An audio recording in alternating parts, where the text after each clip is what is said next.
पिछले एपिसोड में आपने सुना कि एलिस इंडिया आने की तैयारी कर रही थी। साथ ही मृगांशी ने अपने भाई की जान बचाने का फैसला कर लिया था। वही प्रथा को उसके भाई के वापस आने की बात पता चल चुकी थी।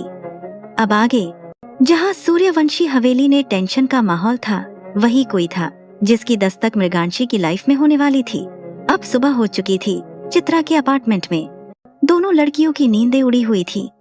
मृगांशी अपने कमरे में गुमसुम सी बैठी थी। चित्रा भी ठीक उसके बगल में ही बैठी थी। दोनों की आंखों से लग रहा था कि दोनों में से कोई भी रात भर नहीं सोई।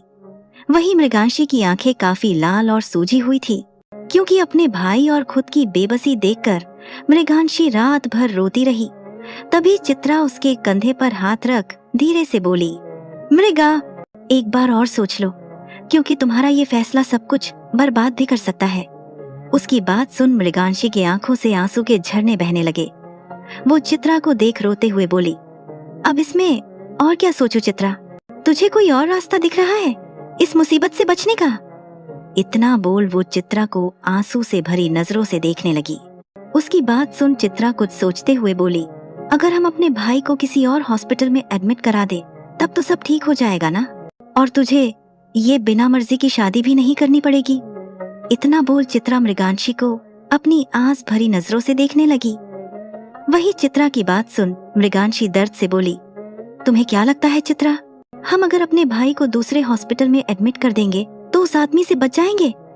नहीं चित्रा, अभी तक जितना मैं जान पाई हूँ तो वो ये है कि वो इंसान बहुत मतलबी है। वो अपने फायदे के लिए कुछ भी कर सकता है, और इसके लिए वो किसी की जान लेने से पहले एक बार भी नहीं सोचेगा। इस पर चित्रा अफसोस से बोली, तुम कह तो सही रही हो मृगा, पर क्या तुम्हें पता है कि ये शादी कैसी शादी है? इस पर मृगांशी ने अपने आंसू पोंछे और चित्रा को देख बोली, मैं अच्छे से जानती हूँ कि ये एक कॉन्ट्रैक्ट मैरिज है, और उनकी फितरत इतनी तो समझ आ गई है मुझे कि वो इस शादी को अपनी मर्जी से चलाएंगे। इतना बोल मृगांशी चित्रा को देखने लगी। इस पर चित्रा ने अफसोस से कहा, अब जब तुमने फैसला कर ही लिया है तो फिर चलो। इतना बोल वो थोड़ा रुकी और कुछ सोच आगे बोली, लेकिन अगर उस आदमी ने तुम्हारे साथ कुछ भी गलत करने की कोशिश की तो फिर मैं उसे छोड़ूंगी नहीं। इतना बोल चित्रा मृगांशी को गुस्से से देखने लगी। उसकी बात सुन मृगांशी ने शांति से कहा, तुम उस आदमी से दूर रहोगी? वो आदमी अपने मतलब के लिए कुछ भी कर सकता है। इतना बोल मृगांशी कुछ सोच सीरियस होकर बोली, चित्रा, एक बात याद रखना, किसी के भी सामने तुम मुझे मृगा नहीं बोलोगी, हमेशा मुझे मृगांशी बोलोगी तुम। इतना बोल वो चित्रा को देखने लगी। इस पर चित्रा ने अपना सिर हाँ में हिला दिया।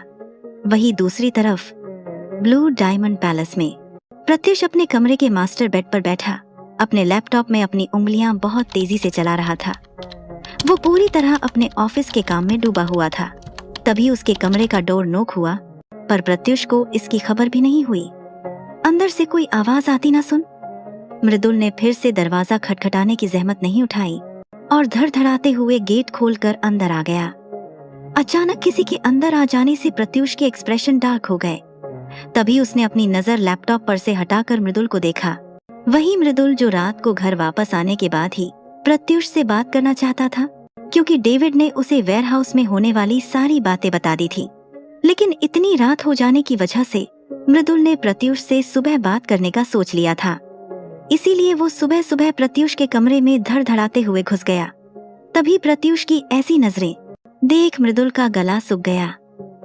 ना जाने क्यों, पर मृदुल को सामने बैठा प्रत्युष नहीं बल्कि यमराज दिख रहे थे। तभी खुद के डर को कंट्रोल कर मृदुल हिम्मत करके बोला, प्रत्युष, क्या है ये सब? उसकी बात सुन प्रत्युष की एक आईब्रो उठ गई। उसने उसी एक्सप्रेशन के साथ कहा, क्या क्या है? प्रत्युष की बात सुन मृदुल सीरियस होते हुए बोला, तू भी अच्छे से जानता है कि मैं किस चीज के बारे में बात कर रहा हूँ। डेविड ने मुझे सब कुछ बता दिया है। तू उस लड़की से जबरदस्ती शादी करने वाला है, वो भी उसके भाई का फायदा उठाकर, वो भाई जो कोमा में है।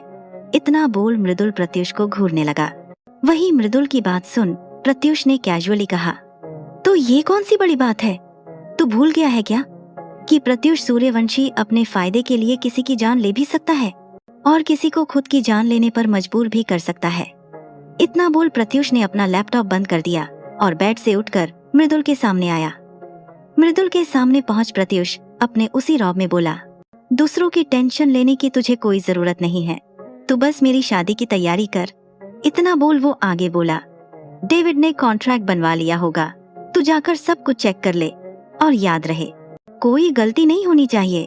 इतना बोल प्रत्युष मृदुल के बगल से निकल बाथरूम की तरफ जाने लगा कि तभी उसे मृदुल की आवाज सुनाई दी, अपने घर वालों को क्या बताएंगे जब ओमजा आंटी तुझसे सवाल करेंगी कि आखिर तूने उन्हें बिना बताए शादी क्यों की, तो क्या कहेगा उन्हें। इतना बोल मृदुल प्रत्युष की पीठ को सवालिया नजरों से देखने लगा। वहीं उसकी बात सुन प्रत्युष पीछे मुड़ मृदुल को देखते हुए बोला, उस लड़की को जब मेरी बीवी होने का हक मिलेगा ही नहीं तो क्या फर्क पड़ता है कि किसी को पता चलेगा या नहीं। इतना बोल प्रत्युष ने अपनी डार्क निगाहों से मृदुल को देख आगे कहा, जब तक वो लड़की मेरे काम की है तब तक वो मेरे साथ रहेगी, लेकिन जिस दिन मेरा काम खत्म होगा उस दिन ये रिश्ता भी खत्म हो जाएगा। और याद रख, उस लड़की को मैं कभी अपनी बीवी होने का दर्जा नहीं दूंगा, इसीलिए मेरी ये शादी हमेशा सीक्रेट रहेगी। ना मेरे परिवार को और ना ही किसी और को इस शादी के बारे में पता चलेगा। इतना बोल वो मृदुल की बात सुने बिना ही बाथरूम में चला गया। मृदुल उसे जाता हुआ देखता रह गया।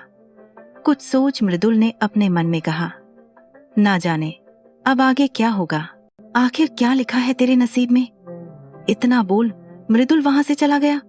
वही दूसरी तरफ सूर्यवंशी हवेली में इंद्र हवेली के हॉल में इधर से उधर भाग रहे थे। उनके चेहरे से उनके टेंशन का अंदाजा साफ लगाया जा सकता था। उनके सामने बैठी विभा बोरियत से उन्हें इधर से उधर चलते देख रही थी। वही उसके सामने इंद्र परेशानी से अपने फोन को कान पर लगाए हुए इधर उधर भाग रहे थे। तभी अचानक से इंद्र के अंदर की टेंशन ने गुस्से का रूप ले लिया और इंद्र ने एक जोरदार आवाज के साथ अपना फोन जमीन पर दे मारा। फोन टूटने की इस आवाज से विभा चौंक गई और हैरानी से इंद्र को देखने लगी, जो अब अपना सिर पकड़कर सोफे पर बैठ गया था। उसे इस तरह देख विभा उसके पास जाकर बैठ गई और उसके कंधे पर हाथ रख बोली, आखिर हुआ क्या है जो आप इतने परेशान हो। इतना बोल विभा फिक्र भरी आंखों से इंद्र को देखने लगी। तभी इंद्र ने गुस्से से एक झटके में विभा का हाथ झटक दिया और गुस्से से कहा, मेरे उस आदमी का फोन नहीं लग रहा जो मुझे उस आदमी की सब खबर दे रहा था। न जाने कल रात के बाद से वो कहाँ गायब हो गया है, उससे कोई कांटेक्ट ही नहीं हो पा रहा। इतना बोल इंद्र टेंशन से अपने हाथ में रखे फोन को घूरने लगे। वही उनके ऐसे हाथ झटक देने से विभा को गुस्सा आ गया और उसने गुस्से से ही इंद्र को देख कहा, पीकर पड़ा होगा कहीं, वैसे भी एक नंबर के बेवड़े इंसान को अपने प्रत्युष की जासूसी करने भेजा था। इतना बोल विभा बिना देर किए वहां से निकल गई। वही उसकी बात सुन इंद्र विभा को जाते हुए देख धीरे से बोले, सब जानते हुए भी ये प्रत्युष को कम समझने की गलती कर रही है। आखिर ये भूल कैसे सकती है कि ये प्रत्युष सूर्यवंशी आखिर है तो उसी आदमी का बेटा। इतना बोल इंद्र वापस उस आदमी को फोन करने में लग गए। वही अब शाम हो चुकी थी। इस वक्त 7 बजने में पूरे 10 मिनट बाकी थे। तभी कोर्ट के बाहर एक कैब आकर रुकी। कैब के रुकते ही उसमें से 2 लड़कियां निकली, जिनमें से एक चित्रा थी और दूसरी मृगांशी। मृगांशी ने इस वक्त एक मरून कलर की कढ़ाई की हुई सूट पहनी थी, खुले हुए बाल, आंखों में काजल और माथे पर एक छोटी सी बिंदी। सब मिलाकर मृगांशी को एक अप्सरा बना रही थी। उसका दूध से भी ज्यादा गोरा रंग और गुलाब के पंखुड़ी जैसे होंठ उसकी खूबसूरती में 4 चांद लगा रहे थे। पर उसके चेहरे पर उदासी की एक लहर थी जो सिर्फ चित्रा को दिख रही थी। चित्रा ने भी नीले रंग का एक सूट पहना था, जिसमें वो भी बेहद खूबसूरत लग रही थी। तभी चित्रा ने मृगांशी के कंधे पर हाथ रख उसे आगे चलने का इशारा किया, जो देख मृगांशी के आंखों में आंसू भरने लगे। जो देख चित्रा ने उसे शांत रहने का इशारा किया। चित्रा का इशारा देख मृगांशी खुद आंसुओं को रोकते हुए आगे बढ़ गई। कोर्ट के दरवाजे पर पहुंच दोनों 7 बजने का इंतजार करने लगी। तभी कोर्ट के अंदर से एक लॉयर आया और बाहर किसी को ढूंढने लगा।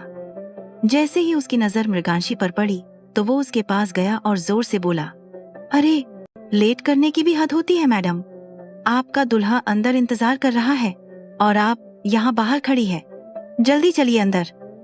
इतना बोल वो मृगांशी के चेहरे को हल्के गुस्से से देखने लगा। वहीं उसकी बात सुन दोनों लड़कियां कंफ्यूजन से खड़ी थी। चित्रा और मृगांशी दोनों में से किसी को ये समझ नहीं आ रहा था कि दुल्हा इतनी जल्दी कैसे आ सकता है। तभी कोर्ट के बाहर एक एक करके लगातार 7 गाड़ियां आकर रुकी। वो सारी गाड़ियां बहुत लग्जूरियस थी। उन गाड़ियों पर चित्रा की नजर पड़ गई थी, इसीलिए उसने लॉयर को देख मुंह बनाते हुए कहा, आप कहे तो आपको ही वरमाला पहना दे हम।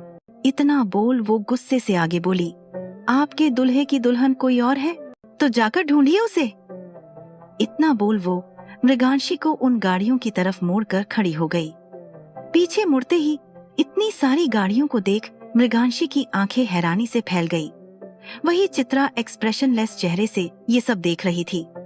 उनके सामने बीच वाली गाड़ियों को के बाहर 6 गार्ड्स गोला लगाए खड़े थे, जिनके बीच खड़े शख्स का ऑरा काफी खतरनाक लग रहा था। वहीं उनके साथ मृदुल और डेविड भी खड़े थे। मृदुल की नजरें तो चित्रा पर टिकी हुई थी, जो मृदुल को ना देखने का दिखावा कर रही थी। तभी वो सारे गार्ड्स एक साथ साइड हो गए, जिससे वहां खड़े शख्स पूरी तरह दिखने लगा। ब्लैक कलर का 3 पीस सूट, जेल से सेट बाल, आंखों पर गोगल्स और उसका बेहद हैंडसम चेहरा उसे काफी डेसिंग बना रहा था। प्रत्युष को देख एक पल के लिए मृगांशी की नजरें उस पर ठहर गई, लेकिन जल्द ही उसने प्रत्युष से अपना मुंह मोड़ लिया। वहीं जब प्रत्युष की नजर सामने खड़ी मृगांशी पर पड़ी तो उसका दिल एक पल को रुक सा गया। मृगांशी की खूबसूरती और उसकी मासूमियत प्रत्युष की दिल की धड़कनें बढ़ा चुकी थी, लेकिन प्रत्युष की शख्सियत उसे ये एहसास महसूस करने की इजाजत नहीं दे रही थी। इस वजह से प्रत्युष ने अपना चेहरा बिल्कुल सख्त बना लिया और बेहद रौब से आगे बढ़ने लगा। वहीं उसके आने की खबर कोर्ट के अंदर पहुंच चुकी थी, इसीलिए सभी लोगों को वहां से बाहर जाने का ऑर्डर मिल चुका था। प्रत्युष के साथ चलने वाले सारे गार्ड्स ने अपना सिर झुका लिया था, क्योंकि वे लोग अच्छे से जानते थे कि अगर उन्होंने उनकी होने वाली लेडी बॉस को देख भी लिया तो उनका बॉस उन्हें किस बेदर्दी से मारेगा ये वो सोच भी नहीं सकते। वहीं प्रत्युष के अपनी तरफ बढ़ते एक एक कदमों को देख मृगांशी की जान निकली जा रही थी। ना चाहते हुए भी प्रत्युष ने मृगांशी के मन में एक डर छोड़ दिया था। वहीं मृदुल की नजरें चित्रा पर देख डेविड के चेहरे पर एक डेविल स्माइल आ गई। तभी प्रत्युष एकदम मृगांशी के सामने आकर खड़ा हो गया और डेविड आगे बढ़ एक कॉन्ट्रैक्ट निकाल के मृगांशी के हाथ में पकड़ा दिया। कॉन्ट्रैक्ट को देख मृगांशी की आंखें आंसुओं से लबालब भर गई और उसकी ये हालत चित्रा अच्छे से समझ रही थी। साथ ही मृगांशी की बेबसी देख चित्रा को काफी गुस्सा आ रहा था। कुछ देर बाद वो दोनों कोर्ट के अंदर खड़े कॉन्ट्रैक्ट साइन कर रहे थे। इस वक्त कोर्ट के अंदर प्रत्युष, मृगांशी, मृदुल और डेविड मौजूद थे। चित्रा कुछ काम का बोलकर थोड़ी देर के लिए बाहर गई थी। कोर्ट के पीछे के साइड में बिल्कुल शांति थी, वहां आसपास कोई भी मौजूद नहीं था। वहीं एक दीवार के सहारे चित्रा गुस्से में खड़ी थी, क्योंकि वो अच्छे से जानती थी कि प्रत्युष का इस शादी के पीछे जरूर कोई मकसद है, जिस वजह से वो कोर्ट में ना रुककर बाहर आ गई। तभी अचानक चित्रा की नजरों के सामने कुछ घूमने लगा। वो सब देख चित्रा का गुस्सा धीरे धीरे बढ़ने लगा। इस वक्त चित्रा बिल्कुल मासूम नहीं लग रही थी। उसे देख लग रहा था कि वो चित्रा नहीं बल्कि कोई और है। तभी चित्रा ने गुस्से में बड़बड़ाते हुए कहा, चाहे कुछ भी हो जाए, अगर उस आदमी ने मृगा को चोट पहुंचाने की कोशिश की तो। इतना बोल उसने अपनी बात अधूरी छोड़ दी और एक जोरदार मुक्का सामने एक आधी और छोटी सी दीवार पर मारा। उसका मुक्का इतना पावरफुल था कि वो दीवार एक पल में ही टूट गई, लेकिन चित्रा के आंखों में हैरानी जैसा कुछ था ही नहीं। वहीं उससे थोड़े दूर खड़ा प्रत्युष का एक गार्ड अपनी आंखें फाड़े चित्रा की इस हरकत को देख रहा था। कह सकते थे कि वो अपनी आंखों पर विश्वास ही नहीं कर पा रहा था। तभी वो पीछे मुड़ जल्दी से मृदुल के पास जाने को हुआ कि अचानक से चित्रा बहुत तेजी से पीछे मुड़ी और उस आदमी के पास हवा की रफ्तार में पहुंच उस आदमी का गला पकड़ लिया। उसके ऐसे गला पकड़ने से वो गार्ड चौंक गया, लेकिन वो कुछ कर पाता उससे पहले ही चित्रा ने जरा सा दम लगाकर एक झटके में उस गार्ड का गला तोड़ दिया। अचानक वो आदमी जमीन पर गिर गया और चित्रा का चेहरा बिल्कुल एक्सप्रेशनलेस हो गया। वही कोर्ट के अंदर मृगांशी बेसुध होकर खड़ी थी। उसका दिमाग बिल्कुल ब्लैंक था। तभी उसके कान में प्रत्युष की भयानक आवाज आई, चलो कॉटन कैंडी, तुम्हारा नर्क जैसा ससुराल तुम्हारे इंतजार में है। इतना बोल वो मृगांशी को देख डेविल स्माइल करने लगा। वही उसकी बात सुन मृगांशी का चेहरा सफेद पड़ गया। उसने डर भरी नजर से प्रत्युष को देखा, जो उसे अपनी भयानक नजरों से देख बोला, आज से तुम मिसेस प्रत्युष सूर्यवंशी बन गई हो, लेकिन अफसोस तुम्हें ये ओहदा कभी नहीं मिलेगा। इतना बोल वो आगे बोला, मैं कभी भी तुम्हें अपनी पत्नी होने का दर्जा पूरी दुनिया के सामने नहीं दूंगा। इतना बोल वो मृगांशी को वही छोड़कर कोर्ट से बाहर निकल अपनी कार के पास जाने लगा। आगे जानने के लिए सुनिए डेविल्स डार्क प्रिंसेस का अगला एपिसोड सिर्फ कहानी बॉक्स FM पर।